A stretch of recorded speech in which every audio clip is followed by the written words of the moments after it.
नमस्कार दोस्तों, आज हम बात करेंगे कि किस टाइप से हमें ब्रीदिंग करनी चाहिए इस कोरोना की ड्यूरेशन में।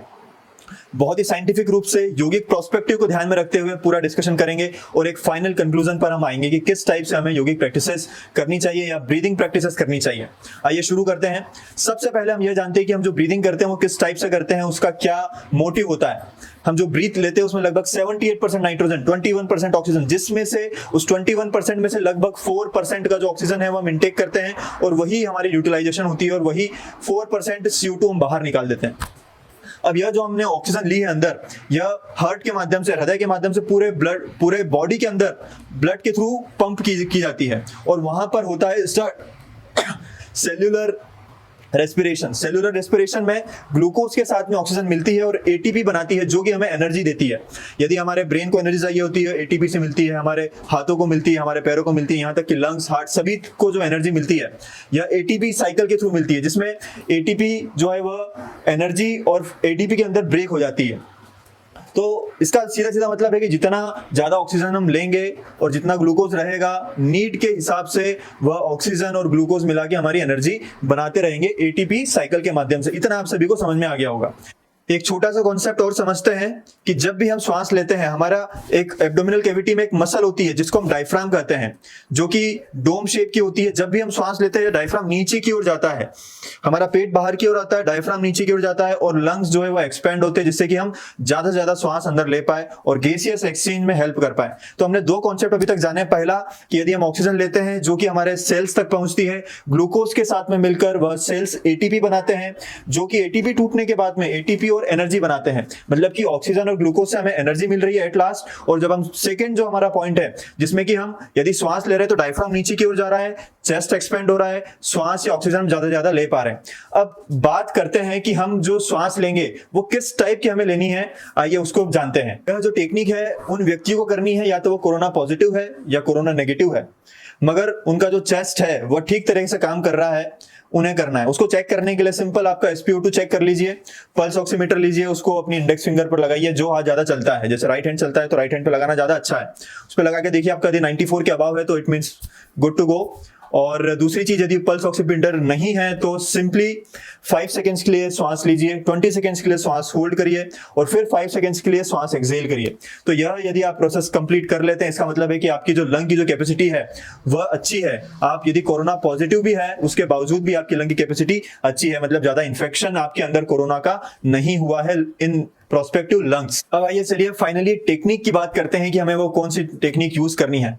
सबसे पहली जो टेक्निक है, जो कि हम चलते फिरते घूमते कहीं भी उसको यूज कर सकते हैं और वही ब्रीदिंग हमें कायदे से करनी चाहिए, जिसे हम बोलते हैं एब्डोमिनल ब्रीदिंग। सिंपली अपने दोनों हाथों को अपनी कमर पर रखें, अंगूठे जो है पीछे की ओर, क्योंकि हमें यह भी पता करना है कि पीछे तक एक्सपेंशन होना चाहिए, जिसे हम बोलते हैं 360 डिग्री एक्सपेंशन। हमारा डायफ्राम नीचे की ओर जाता है, वो मसल नीचे की ओर जाती है, हमारा पेट बाहर की ओर आता है और हमारे कंधे नॉर्मल रहते हैं और हम श्वास लेते हैं। सिंपली नाक से श्वास लीजिए, सिंपली नाक से एक्सहेल कर दीजिए।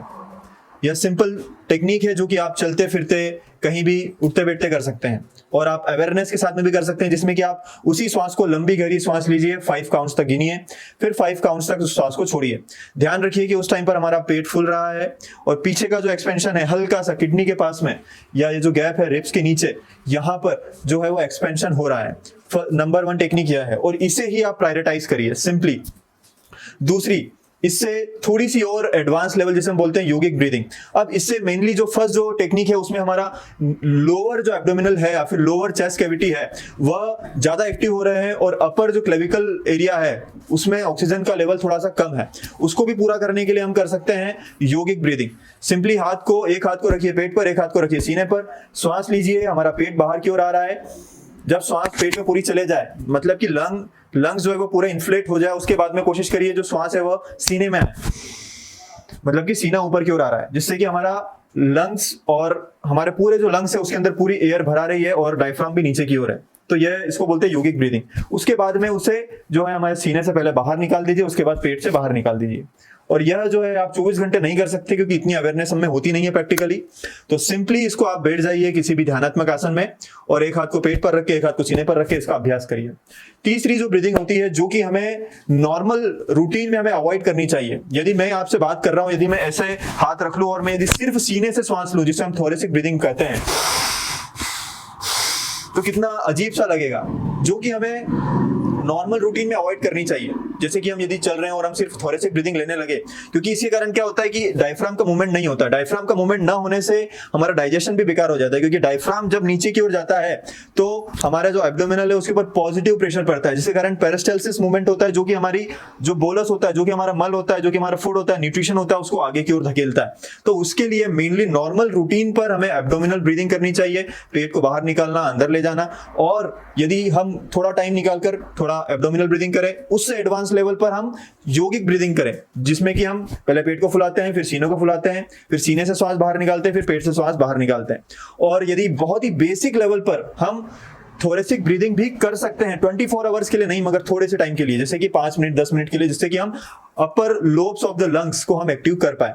तो यह जिसमें कि हम सिंपली हम श्वास लेते हैं, चेस्ट फुलाते हैं, श्वास छोड़ते हैं और चेस्ट को नीचे कर देते हैं। तो मतलब सिंपली हम चेस्ट को इन्फ्लेट करते हैं और उसको नीचे की ओर कर देते हैं।